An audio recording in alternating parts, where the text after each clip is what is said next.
বিতৰণী অনুষ্ঠানত আয়োজক সমিতিৰ সভাপতি সাহিল আনসাৰীয়ে আদৰণি ভাষণ প্ৰদান কৰা অনুষ্ঠানত মুখ্য অতিথি হিচাপে উপস্থিত থাকি ডিব্ৰুগড়ৰ মেয়ৰ ডক্টৰ সৈকত পাত্ৰ, বিশিষ্ট অতিথি হিচাপে ডক্টৰ শশীকান্ত শইকীয়া, ডক্টৰ মৃদুল শৰ্মা, জ্যোতিপ্ৰসাদ ফুকন, ডিব্ৰুগড়ৰ লায়ন্স ক্লাবৰ সভাপতি ৰক্তিম গগৈ, আতিশ বাগচিকে ধৰি কেইবাগৰাকীও বিশিষ্ট অতিথি উপস্থিত থাকে। প্ৰতিযোগিতাৰ বিজয়ীসকল ক্ৰমে শ্ৰেষ্ঠ দলৰ বঁটা ডিব্ৰুগড় বিশ্ববিদ্যালয়, দ্বিতীয় শ্ৰেষ্ঠ দলৰ বঁটা টিম JB কলেজ যোৰহাট, শ্ৰেষ্ঠ তাৰ্কিকৰ বঁটা যোৰহাট JB কলেজ, বিচাৰকৰ বিশেষ বঁটা অৰুণাচল প্ৰদেশ অধ্যয়ন বিশ্ববিদ্যালয়ৰ এগৰাকী ছাত্ৰক প্ৰদান কৰে উপস্থিত বিশিষ্ট অতিথিসকলে। আজি দিনজোৰা কাৰ্যসূচী আমাৰ কানৈ মহাবিদ্যালয়ত লায়ন্স ক্লাব আৰু ডিব্ৰুগড় কুইজ ফৰাম তৰ্ক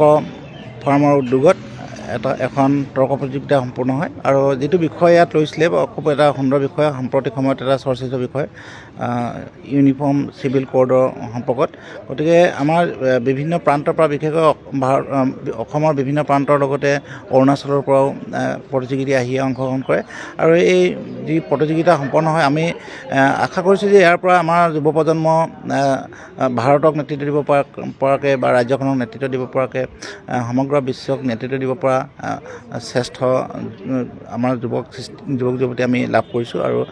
খুব সুন্দৰভাৱে অনুষ্ঠিত হৈ যায়। যিসকলে উদ্যোগ লৈছে সেইসকলক মই ধন্যবাদ জ্ঞাপন কৰিছোঁ আৰু ভৱিষ্যতে এনেকুৱা কাৰ্যসূচী সম্পন্ন কৰিবৰ কাৰণে মই অনুৰোধ জনাইছোঁ। যিহেতু আজি আপোনালোকে জানে যে আজি আমি Kanai college debate and quiz forum in collaboration with Lions Club of Dibrugarh এখন all Assam state level debate competition পাতিছোঁ, যাৰ নামটো হ'ল Tarkayuddha 1.0 the war of arguments. And we are very happy যে অল আছামৰ পৰা ষ্টুডেণ্টছ আহিছে আৰু সিহঁতি আমাৰ এইটো প্ৰতিযোগিতাত পাৰ্টিচিপেট কৰিছে ফ্ৰম শদিয়া টু ধুবুৰীলৈকে আহিছে। And we are very also' happy date